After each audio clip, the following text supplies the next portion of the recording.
At the end of the day, when you're producing a brand, anything that you share with your customers or your audience or your base, that final product or that tangible piece that you leave them with is really an artifact of you. Welcome to Make Good Fashion, the podcast that's all about starting, launching, and growing impactful fashion brands. I'm your host, Jasmine Rennie. Real quick before we start today's episode, today we're going to be diving into branding. And I know after listening to today's episode, you are going to be so inspired to create a strong brand identity for your business. And that's why I created a brand style guide template. Now, this template is a great starting point to get all of your branding ideas on digital paper. Now, you can get this template by going to makegoodfashion.com/style guide or checking the show notes for the link. This resource is completely free. And again, it's a great starting point so you can implement the things that we talk about on today's episode. Hey, friends. So I'm super excited about this episode because I get to interview one of my dearest friends, Nina Cristobal. Nina and I met while we worked in the fashion industry together. And we actually met in the club in Vegas during one of the trade shows. And then later on, we started working together at Open Showroom. Nina has worked for fashion brands like Stamped and Mother Denim before she took the leap and switched careers into graphic design. She now owns a studio called Nina C Studios, where she helps brands craft their unique identities. Today, we're going to be talking about one of my favorite topics, which is brand identity and how to create a personality for your brand so that you will stand out and be set apart. So get your notepads out and take some good notes as we dive into the wonderful world of brand identity. Hey, Nina, thanks so much for joining me on the podcast today. Welcome. Thank you, Jasmine. It is good to see you and connect again. So it's funny because we've worked together in the fashion industry for many, many years. And prior to starting your graphic design studio and your career in graphic design, you were working in fashion and in like the Yes. logistics and like technical side of fashion. So, why don't you tell us a little bit about like your background and how you got to this point of just being a creative? Yeah, for sure. Yeah. So I think when we met, it was probably a little bit after I'd finished school. I studied in college, I studied economics and global studies, thinking I would get into some sort of business or be an international businesswoman and whatever that meant at that age. And I found myself interning at a couple of footwear brands, one of which was in the showroom that you were at, which you joined a little bit later. Really wanted to dive in and get to know a little bit more about what runs the fashion business. And then that internship turned into a job. So right after graduation, I sort of fell into working for some footwear brands. Met Jasmine on the trade show route. Woo, Uh, woo. yeah. Had some adventures there and really loved being in the creative space, but was always so afraid of really diving in and exploring that creative side. So I kind of did everything else except for tap anything creatively. Yeah. Was kind of like what do you call it? Like a stockroom goblin, Oh my gosh. packing orders and fulfilling giant shipments and kind of making sure that all of our sales were getting executed and shipped on time, coordinating with different factories. And I really enjoyed I think the international kind of aspect of it. Was really interested in how people communicate and was fascinated by the challenge of communicating with people across different languages. And I think that really is what set me on the path of wanting to develop design thinking, was figuring out a way to connect with people that didn't necessarily have to be the same language. So I think actually when we were working together in the same showroom and doing sales, I was starting to dabble in a little bit more of like figuring out how to customize sales assets for different companies and or different clients to see if I could reach them that way. Then, mid-20s happens and you start to really think about your life choices, your career, and wanted to explore something a little bit out of fashion and tried the food industry for a little bit and wanted to dive a little bit more into the operation side.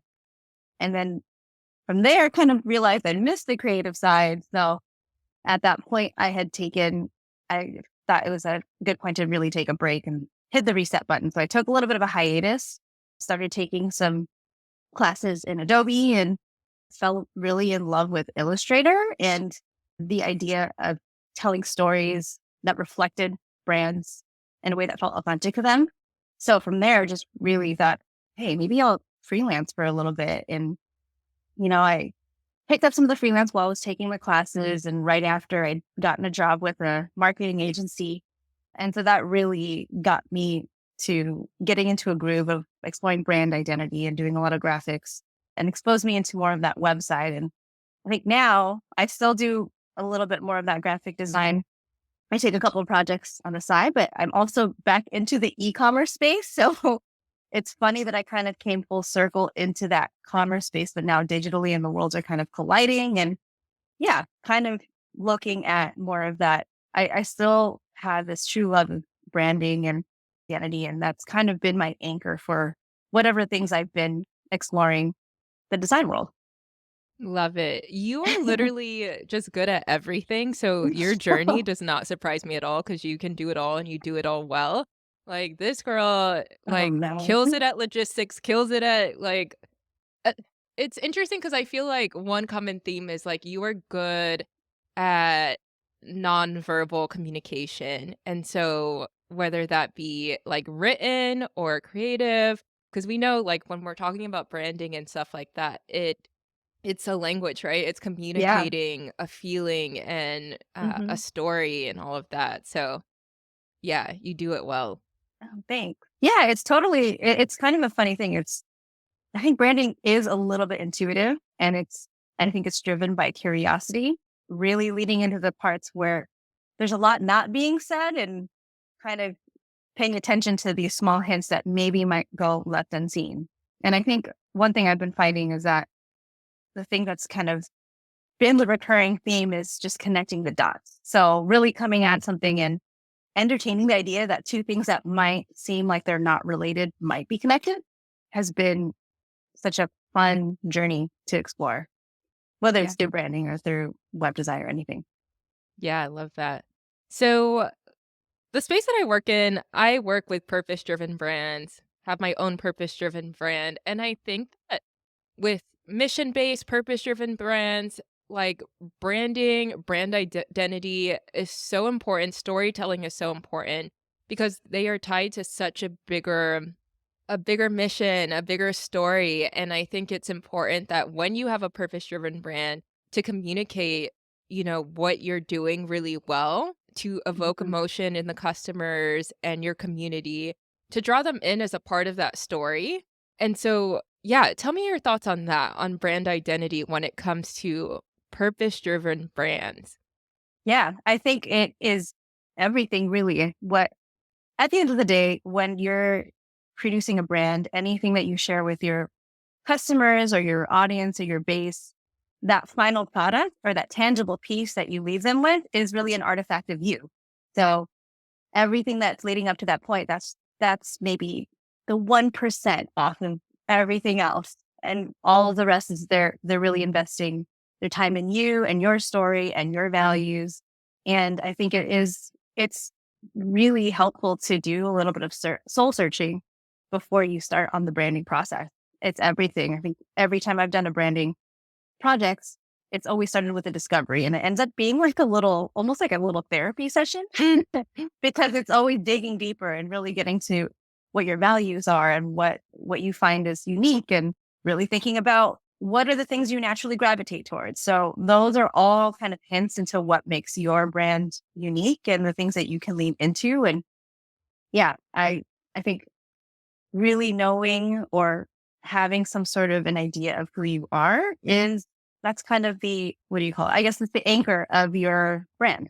Yeah, absolutely. I will say from personal experience, I think that because for my brand, I think that there is such a strong story tied with my personal story in the brand that I think it has set the brand apart so much. Because when you think about it, like, let's be honest, fashion brands, a lot of us are doing the same thing, whether it be intentionally or not. like, A elastic waistband skirt is not that groundbreaking, right? But ton of us do it. A t-shirt, uh, there's a ton of t-shirt brands out there, but why will consumers buy from one brand Hmm. over the other? And I really think that it has to do with brand story and a strong Hmm. identity and a strong purpose. And so, yeah, that's why I feel like communicating that and, written, visually, all of Yeah. it, right? Because I can tell you my story, but I can also tell you my story without words through Hmm. my branding, through the imagery and the type of imagery we choose to show, the type of colors we use, and the emotions that the colors evoke. Because there's a Yeah. psychology of color and all of that, and so yeah, I think that it totally sets people apart and totally would cause someone to choose one brand over the other. Yeah. I think it's the way that it's not necessarily having the same tools that everybody has, but it's more like, how are you using the tools that you have? If you have the white t-shirt and everyone else has a white t-shirt, then how is that person wearing that shirt? When are they wearing that shirt? Are you conveying that through your photography? What is the white, who is making the shirt? Kind of things like that. I'm like looking at my white shirt as I'm talking about this. Like, I guess that's why I'm using this example. But yeah, I mean, I think at the end of the day, it's really, how are you making it yours? And what does that mean to you? And how do you convey it in a way that shows that you're proud of what you're making, and that pride in what you're making and the joy that you give to people is contagious. I think people can see that and will want to experience that themselves too. Yeah, totally. So, okay, if I'm a new brand, I'm just starting out or I've already started, but I haven't really considered branding. Like, what would be the first step? How do I even start to create a brand story? How do I even start to create an identity, a personality for my brand? Like, what does that look like? Yeah. Oh, loaded question. But I think there's a few questions. I think one is, what are you carrying, or what are the things that you're selling or offering? Another thing is thinking, all right, so why am I making this? And what is my story for why I decided to go on this path? Kind of taking notes or talking to a lot of people about that. And then just listening to yourself. So it's really this big soul searching sort of step where you kind of are paying attention to what you're writing. And even I think it helps also talking to people of how they see you and what they see in yourself can help if you're feeling very overwhelmed by that question. And it's also kind of a nice ego boost. Yeah, tell But I me all the think, things you love about me yes. and Oh, how can I yeah, incorporate that in totally. my brand? I mean, that's a real question. I will talk for hours about you, Jasmine. No, no, no. Help the people out. No, but I think it is really important to really talk to people that you trust, and kind of talk with yourself, and really think about what it is that you're offering and why you're doing it. And then I think when you have that kind of idea, think about, okay, who are the people that I'm offering this to? And think about what their lives are like. So that sort of, I think a lot of people call it like persona work, or you think about what their lives are like and where they're at, which may be an unpopular opinion, but I also think sometimes there's a lot of emphasis on that and not as much on the first step. So I Mm, really encourage looking at these two steps and going back and forth between these two steps of thinking about that person and thinking about where you're coming from, and yeah. figuring out how to bridge the gap of authenticity and how you connect with that group. So I Okay, think so focusing on the connection is really important. yeah. So are you saying that we should identify our target market before we dive into brand identity? That's a great question. I think having an idea of it is important, because I think having the idea of the target market will also see where your product is going to be going, or where you envision that product going. Cause then you can think about some of the strategy and work backwards from there. So if it's like for example, if you're planning to be in a lot of physical stores, you'll want to make sure, and you're thinking about signage or kind of tags, you'll want to make sure that your brand, it stands out in a certain way that is merchandised well or strategically with those spaces or things like that. And Y- that's one aspect of the aesthetic part of it. But I also think that the voice and the messaging that you talked about with more than nonverbal, and having that genuine connection is another piece of it. So I think it is important to look at the target market, and then Mhm. also kind of go back and forth and make sure that, checking in with yourself to make sure that that level of connection and authenticity feels right for you and what you're comfortable and confident in doing. Yeah. I think yeah, because I feel like if you can identify who that person is, you can understand how to communicate with them, right? Hmm. Or even if it's like what stores you wanna be in or that kind of thing. Because I feel like, not to make this about me again, but when I started my brand, I had a very clear idea of like what stores or brands I wanted to sit next to, right? Or like Yeah. these brands that I really love that I'm like, I feel like we would have the same customer and like going from there to crafting this identity of this woman and thinking about the stores that it would be in. And I think because of that intentionality, I started to get approached by the stores that were carrying these brands because Yeah. it spoke to that same customer. So, yeah, I think you're right about, just going back and forth, acknowledging who this person is and, also crafting this story. Yeah. I think that that makes a lot of sense because it really does make a difference. And I think it comes down to how you can come across as yourself. And that's what sets you apart from other brands. And the other things that come with it, like the typography and the color schemes and all of that, I think when you know the kind of person, or you have a general idea of the person that you're targeting towards, that kind of falls into place. So yeah, I think those key steps in the beginning are they're they're kind of like your thesis to your brand. Mhm. Going back at academically, I but know, trauma. Okay, sorry. so Can't help it. okay, so what's next? After we have kind of, like, done some soul searching, created our story, what would we kind of dive into next? Yeah, I think thinking through at that point, you may or may not have a brand name.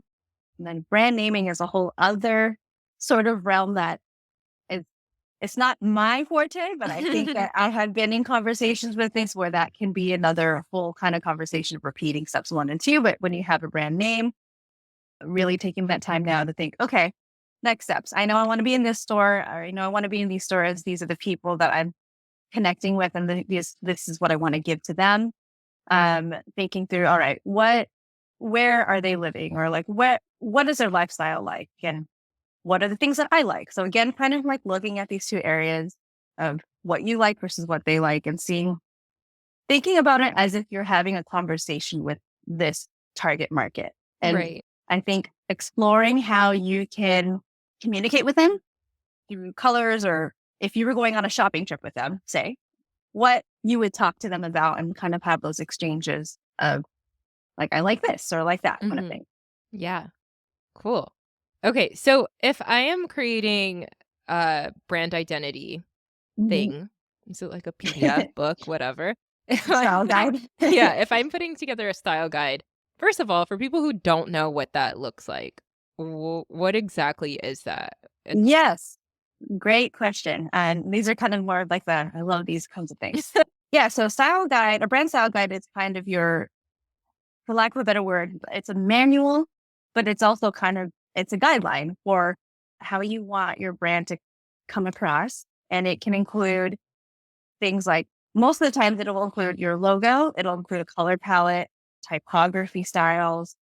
Some of them can include mood boards with images, and some others can also include, it can be as detailed as including the type of messaging, how how you're coming across in social media, things like that. So at the very basic level, it typically will include your logos, your typography, color palette, and a few images and usage or applications of what you should and shouldn't do with your brand identity. yeah, and so if a brand is looking to get one of these, is this something that they should do themselves or they can do themselves, or would you see a graphic designer for this? Like, what would that look like? The steps to Yeah, getting that? Yeah. I think that it is helpful to have a graphic designer to help guide you in this, to kind of synthesize your ideas and bounce ideas off of them. But I do think that it is helpful even on the simplest level to start. Do people still use Pinterest? Am I old? No, I think Pinterest is still a thing. Okay. I definitely still use it. I stopped pinning wedding pins, but I'm, like, still using it creatively. So Yeah, so I'm like, I said Pinterest, but now I'm overthinking it. But yeah, having some sort of a mood board, I think, is very helpful where you can keep a running or even like saved images on social media where you can kind of save things that you're naturally gravitating towards. I think once you start saving a lot of those images and things that you are really attracted to, even if it doesn't make sense right away, if you look at it from an eagle eye perspective and start to see things all gathered in one, you can start to see patterns and what are your preferences. So I know one of the things that can really stump a lot of people or feel very intimidated by when they're starting to create their brand identity is asking what you like. Cause I don't know. I think if people ask me what I like and didn't know, or with no kind of preface, I'd be like, I don't know. What do you mean? Like with food or drinks or colors? Yeah. But anyway, I think having that sort of mood board of things that you can look at really can give you an idea of what kind of photos you like or what people are doing in those pictures or what kind of colors. And what And is it the can also, purpose of the mood board? yeah, the purpose of the mood board is to really kind of tap into, and this is going to sound a little cheesy or a little loosey goosey, but I think it is tapping into this subconscious repository of preferences that you have. I think that For the mood board, brand, right? yes, Specifically, yeah. yes, for the brand, thinking about it in a way where you're not thinking too hard about getting to the destination, but really leaving space to allow inspiration to come in. So inspiration is really the biggest. I think that's the objective of this kind of practice. Yeah. Okay, so you said mood board, we're choosing colors, typography, all of that is inside of a style guide that we would create. Mm. And this would be used for what? Like, what would we use or apply these things to? Again, in the space of fashion, because every business should have a style guide, but like, how would Yeah, fashion designers use it? I think sometimes it can be confusing, and it's like, okay, I chose these colors, I chose this type, I chose all of this. Do I apply it to the clothes? Like, do all of my yeah, clothes have to be pink and green because I chose pink and green for my brand colors? Or like, is it packaging? Like, what does that look like? yeah. I think one thing that is important to know is that you have control over your style guide. I mean, there's there's one side where the style guide is supposed to anchor what some of the basics are, but the way that you use your style guide, it can be done in different ways. So if you want to keep it very bare bones and basic, you can keep it to a few colors and typography and say that these are the anchors and you can kind of go crazy with any kind of secondary colors and everything. But anyway, the purpose of the style guide is to keep things very, just keep you cohesive with your brand. You can take a look at it. I think a lot of that is very helpful for figuring out your photography style. It doesn't necessarily have to be a one-to-one of, okay, this is exactly how my clothes will look like, but maybe you saved a photo of someone sitting at a cafe and you liked how relaxed that felt or the way it made you feel. So capturing the sort of tone of your brand is what that could be helpful for looking at your mood board. And sometimes your style guide could be really helpful in, you know, translating that into some of your printed text or your website design or your tagging, anything like that. Yeah. I wanna go back to what you said about, keeping everything cohesive. Oh my goodness. I get so stressed when I, like, just see inconsistency in brands, right?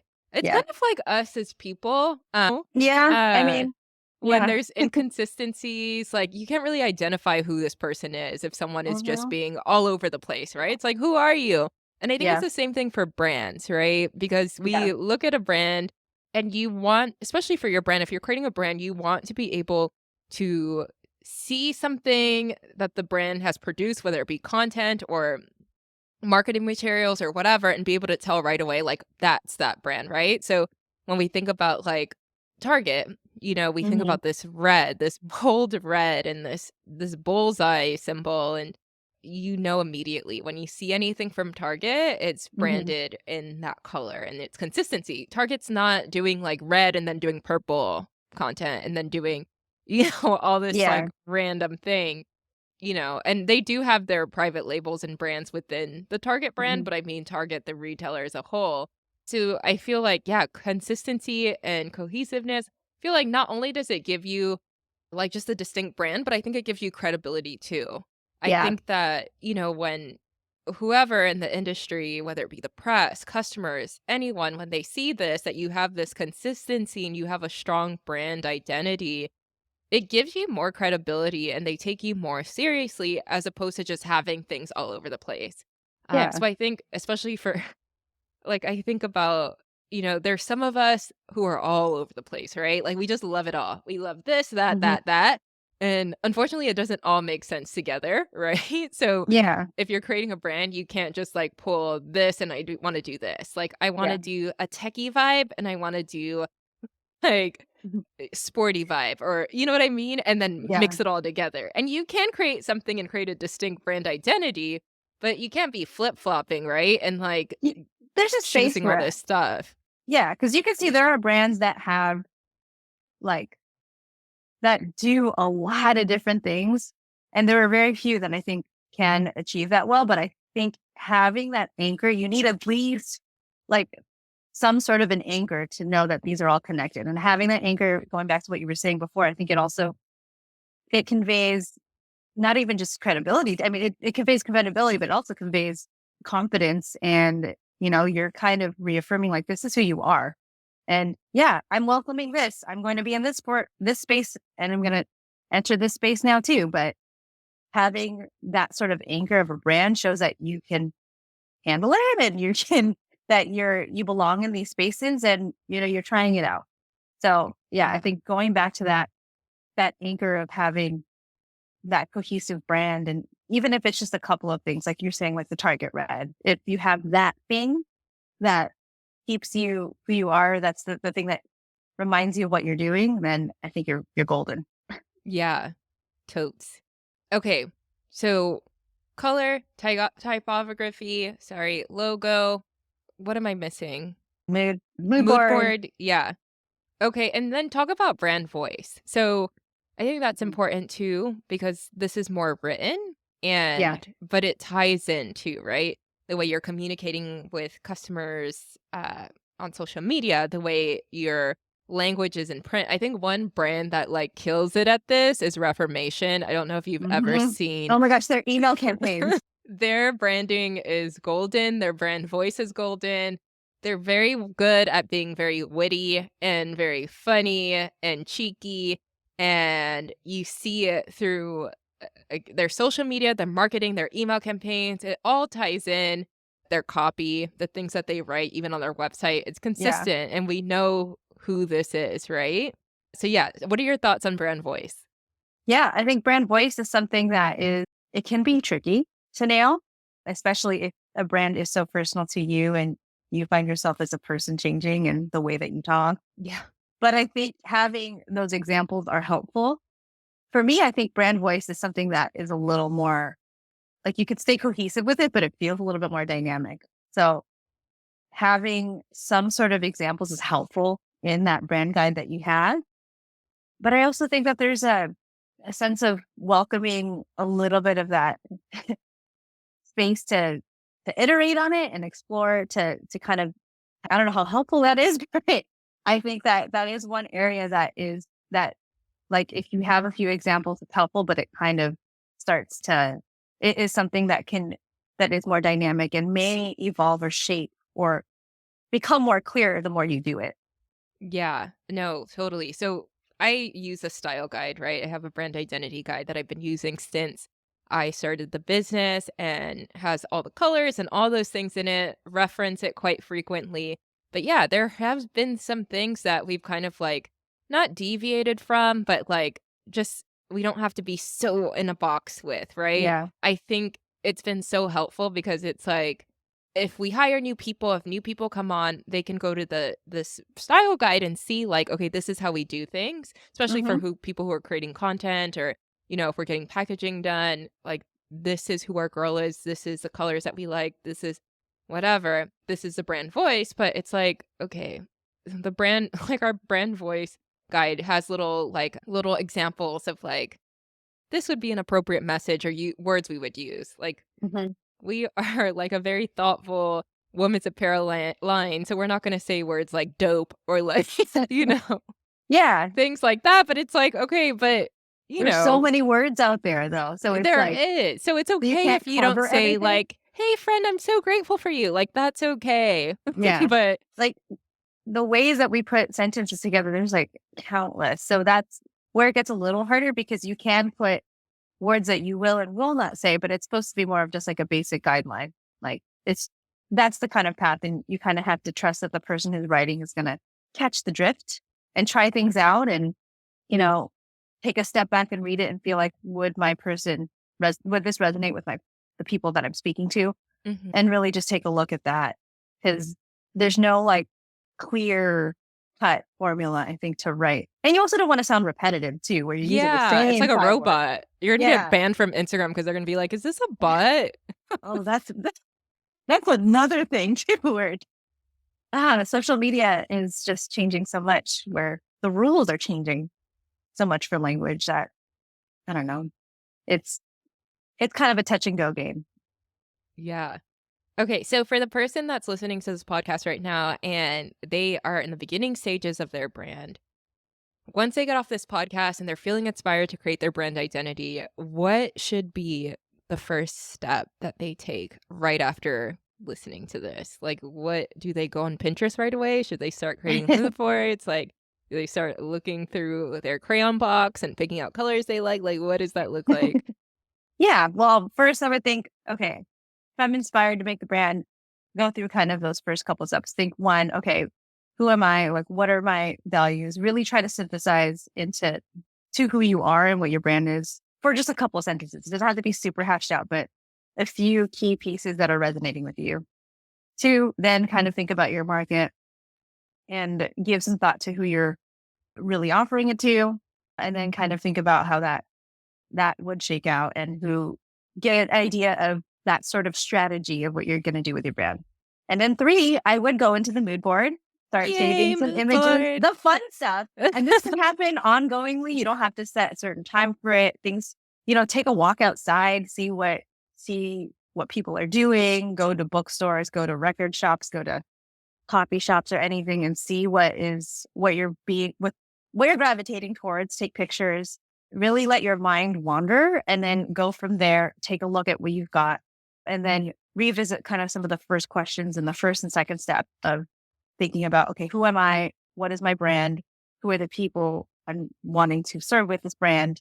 And then kind of come up with this idea of what it is you want to offer. And then from there, I would recommend reaching out to some graphic designers who kind of are resonating with you. And yeah, I would always recommend a graphic designer to help guide you through synthesizing your brand and putting together a system for you or helping you collaborate with you in putting a system that will work for you long term.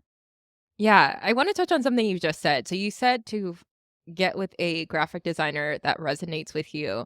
Hmm. And I think that's important because graphic designers are all different. They have different Hmm. styles and like what would be the best way to like discover besides first of all, you guys, Nina has a studio. Oh So we're gosh. going to give you her information if you want to work with her because she's incredible. I've worked with her before. She has created a lot of Oh, my thank you. content. And if you go to my site and you see for my brand, Grace Made, if you see the bio, she is behind that. And I always get so many compliments about how beautifully it's written. So, Oh, thank you. anyways, how would someone go about finding a graphic designer and Yeah. one that resonates with them? Yeah. I think it's gonna sound kind of simple, but going through Instagram and looking at graphic designers, it's just there are so many talented artists. Going through Dribble is really What's helpful. Dribble? Dribble with is it 3 Bs or 4 Bs? With the pink basketball Is logo. that a website? It is Okay. dribble.com. What is it exactly? It's a portfolio. It's kind of like Adobe's Behance to look at and kind of get a vibe for people. Some of them have designers for hire there. Also taking a look at, I think, asking friends in the creative industries or if any brands you like, if you kind of work with. But for me, I'm always looking on social media and kind of dribble and seeing who's out there and really getting inspired that way. Yeah, and if you don't have a budget for a graphic designer. I see that like sites like Canva and stuff have like little templates and stuff that you can use. Yeah. It's very basic, but it's like it's a start. And if you like don't have the Yeah. finances right now, because when you're starting a business, your money goes Yeah. all over the place, right? So would Totally. that be a good resource?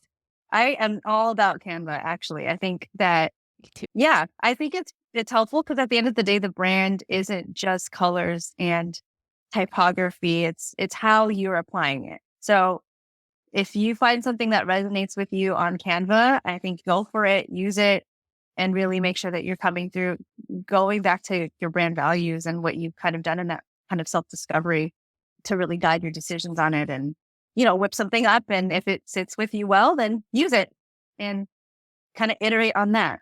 Yeah, and also, can't people just always rebrand later on, like, when you do have the budget to, and then work with Yeah. a graphic designer? Yeah. I think what a lot of people don't realize is that branding is design is iterative. So it's a living and breathing thing. So the more you find out about how people are responding to your design as well, it can shape how you can refine it a little bit more. So you can totally rebrand later. You can find out if you have a starting point, just have a starting point with Canva or anything like that, just to get a baseline and see how people are responding to it. Yeah, I love that.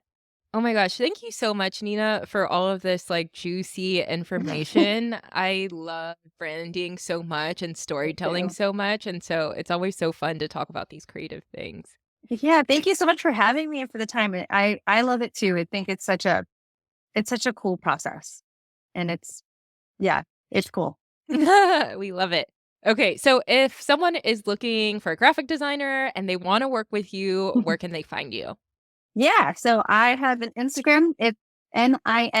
Oh, yeah, Nina. Girl, did you forget to how to spell your Yes, name? I did. It's called Nina C Studio, but it's spelled Nina and then the word studio. And and yeah, I'm on Instagram. I have my website there. And please don't hesitate to reach out. I'm always happy to kind of be a sounding board and chat and help you get your inspiration started or your inspiration journey started. Love that stuff. Yay, amazing. I'm gonna contact you right after this for my rebrand. Send you all my my ideas and all that stuff. Yes. All right, Nina, thank you so much. We'll see you Thank next you. time. See ya.